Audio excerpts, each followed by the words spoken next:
Tem algo de assustador nos Fantasmas de Cairo, filme do Kiyoshi Kurosawa de 2001. Como se na hora em que aquela imagem tremida e meio virtualizada aparece na tela, uma regra muito básica estivesse sendo quebrada. O mesmo sentimento que se tem com uma foto tremida, como se traísse a ideia por trás da foto de congelar um instante no tempo. Aquela deformação parece que não deveria existir. Se o cinema é imagem em movimento, os fantasmas do filme parecem chamar atenção para incapacidade de movimento. E até um medo que se direciona não para o que está sendo representado na imagem, mas para a imagem em si. Cairo é um filme que existe no momento intermediário da imagem. Ele geralmente é pensado como fazendo parte desse contexto de terror japonês do início dos anos 2000, incluindo O Chamado, que costuma ser lembrado como um olhar de receio voltado para a tecnologia, as fobias e as inseguranças que ela trazia junto. Os dois filmes têm adaptações americanas mais genéricas, que são bastante focadas para esse lado de tecnologia, mas o Cairo original está refletindo a ansiedade de uma transição não só tecnológica, mas de forma. A forma do humano, a forma da cidade e a forma e o futuro da própria imagem. O filme começa com uma personagem, a Michi, tendo um calafrio quando dá falta do Taguchi, um dos colegas de trabalho que não aparece há alguns dias. Na intenção de recuperar um disquete que está com ele, que seria necessário para o trabalho, o patrão manda a Michi até o apartamento dele. Ela consegue encontrar ele lá, num estado meio suspenso, parecendo distante de tudo. E enquanto ela procura o disquete no apartamento, ele se enforca com os cabos de um computador. A partir daí, a Michi e outros personagens começam a ter experiências estranhas com os computadores, televisões e celulares. Como se eles às vezes operassem como um espaço intermediário a partir do qual espíritos podem se comunicar com os vivos ou se manifestar de alguma forma no mundo material. No disquete que eles estavam procurando, encontram uma foto do Taguchi de costas, como se tirada por outra pessoa, ao mesmo tempo que parece que ele mesmo está olhando para essa imagem. Um outro personagem que está aprendendo a usar um computador começa a ser direcionado às vezes para os quartos, salas e espaços pessoais de outras pessoas, sem entender direito o porquê. Diante desses acontecimentos estranhos, o personagem que viu a foto do Taguchi no celular visita também o apartamento dele para tentar entender e encontra um mofo estranho na parede, que parece no formato de um corpo. Aquilo que aconteceu com o Taguchi começa a se manifestar parecido com outros personagens, como um tipo de epidemia. Uma coisa com um efeito contagioso, que por algum motivo se espalha também pelo sinal e pela imagem.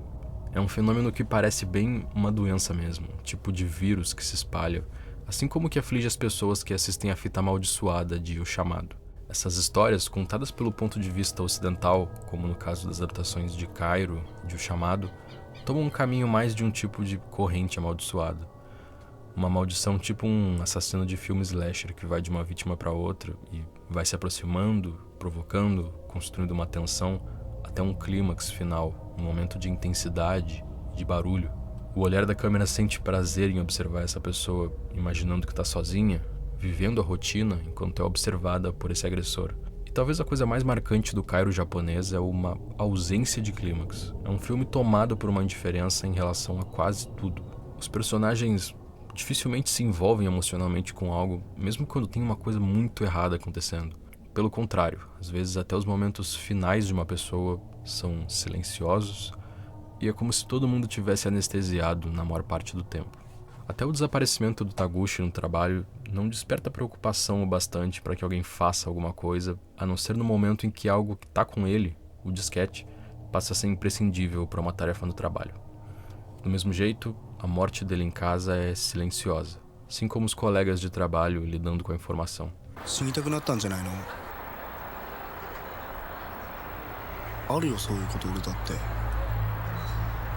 Então, o que se olha com suspeita aqui é mais a cidade, de forma geral, do que simplesmente a tecnologia. Um tipo de cidade que, no Japão, já tem essa imagem de ser um modelo de urbano ao extremo.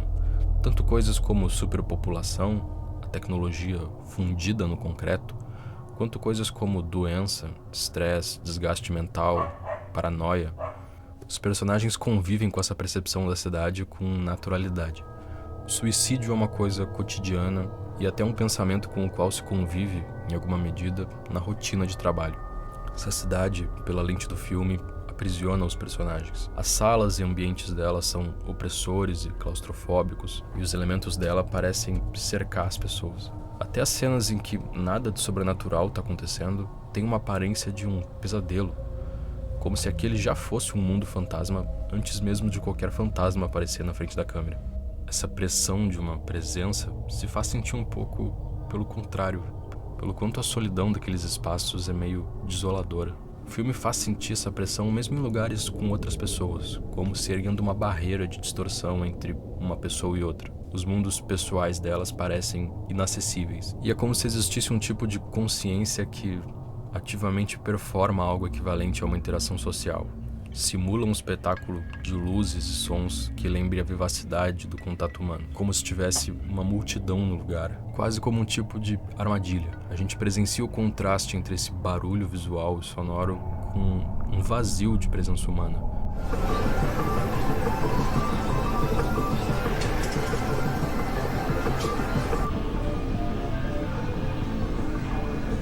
Não existe uma entidade amaldiçoando os personagens em Cairo, mas sim essa pressão que, quase como uma doença, empurra os personagens para o isolamento, um processo lento, sutil e que termina não com uma morte violenta, mas uma opção deliberada pelo desaparecimento.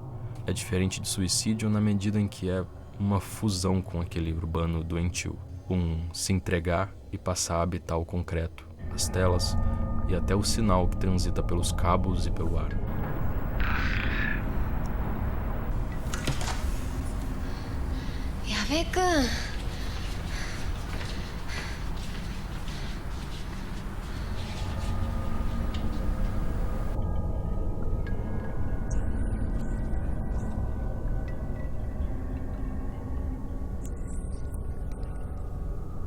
Também fica claro como tudo isso é um fenômeno que em algum nível veio de fora. As manchas na parede, o vestígio deixado pelas pessoas que escolhem desaparecer, lembram as manchas que ficam na parede como único vestígio de quem morreu perto do centro dos ataques nucleares dos Estados Unidos no Japão. O mesmo vale para a proporção daquilo no filme.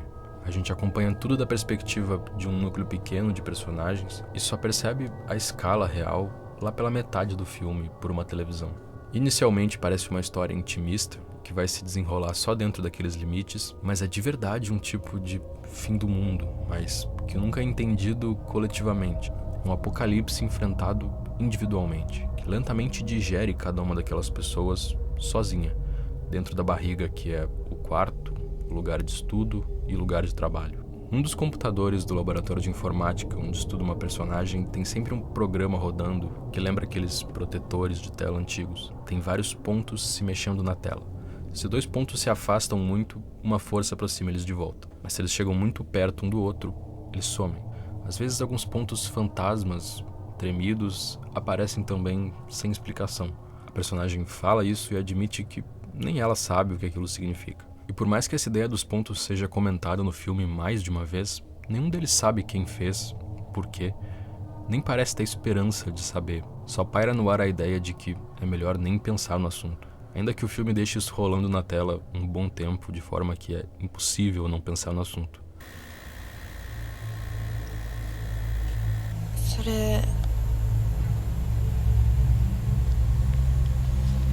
あんまり見てると嫌になるよ。 O criador pode muito bem ser uma ou várias pessoas que não se comunicam entre si e com o programa de forma a entender de um jeito mais amplo o que aquilo vai se tornar. E existe uma resignação generalizada em torno disso, como se fosse natural não saber, ainda que aparentemente aquilo seja um modelo do mundo que eles vivem. Também, enquanto eles discutem sobre o programa, não parece ter uma conexão real. Raramente os dois estão sequer focados na cena ao mesmo tempo. Um deles pode virar uma imagem embaçada na tela a qualquer instante. Apesar disso, os personagens em Cairo têm um desejo forte pela aproximação, pelo contato, e o Kurosawa pensa esse desejo em um contexto de muita incerteza em relação ao futuro. E o medo que acompanha essa mudança se volta inclusive para a natureza humana ali. A partir do momento em que ela começa a se tornar algo cada vez mais indiscernível, inseparável da cidade, os personagens operam um afundamento tão profundo no eu, até um ponto em que ele colapsa e integra o todo. Esse processo comunica um pouco com as ficções científicas do século passado, as ideias de que a consciência das pessoas se unissem em redes e se superasse a limitação da fisicalidade do corpo, tudo se integrasse em sinal de forma harmônica. Mas o Kurosawa, mesmo no início dos anos 2000, no começo de uma nova era de tecnologia e informação, só olha para isso com medo. Ele filma o nascimento de um mundo fantasma.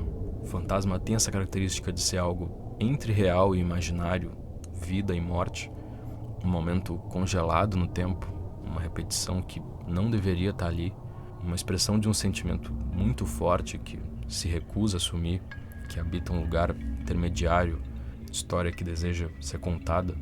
E assim como uma fotografia fora de foco, nesse novo tempo que o filme reflete, ele também é a imagem instável, que tenta manter a forma e a solidez nesse mundo nublado entre um desaparecimento iminente e a resistência humana que tenta rejeitar isso. Num contexto de transição da imagem analógica, mais sólida, material, para digital, mais instável e menos palpável, o filme olha um pouco para si mesmo entre esses dois mundos da imagem. A sensação é de uma insegurança até quanto o que é o real, o que é um fantasma na imagem e o que é a imagem de um fantasma. Essa insegurança é real de verdade, tanto quanto é também o drama humano entre estar vivo ou não, num contexto em que a possibilidade de conexão real parece se afastar numa velocidade maior do que o corpo é capaz de acompanhar. A morte passa a ser uma formalidade que eventualmente abraça devagar as pessoas que já são fantasmas, um vídeo tremido, imagens residuais de si mesmas.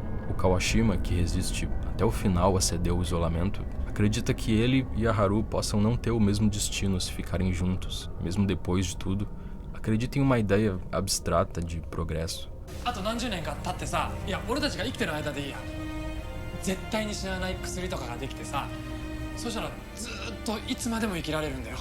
O único tipo de eternidade que a cidade ali pode oferecer, ele já viu desde o início. Aquele estado entre a vida e a morte, de repetição eterna e destituída de emoção ou de humanidade, que caminha até a metade para voltar para o início e começar de novo eternamente.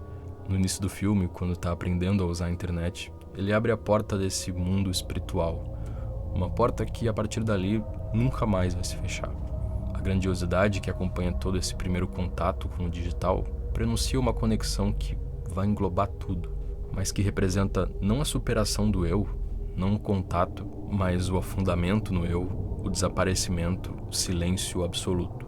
É algo que parece para todos eles, isolados nesses mundos individuais, impossível de parar.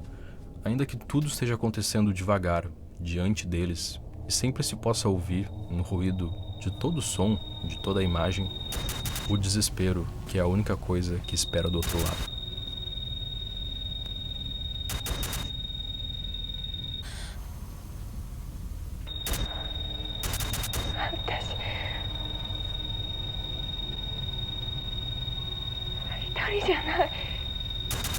Meu nome é Otávio e se assistiu o vídeo até aqui, deixa um gostei e dá uma olhada na nossa campanha de apoio. Rola conteúdo adicional lá todo mês, grupo no WhatsApp. Inclusive vai sair por lá recomendações de outros filmes que não couberam no vídeo. Vou deixar os links tudo na descrição. Muito obrigado.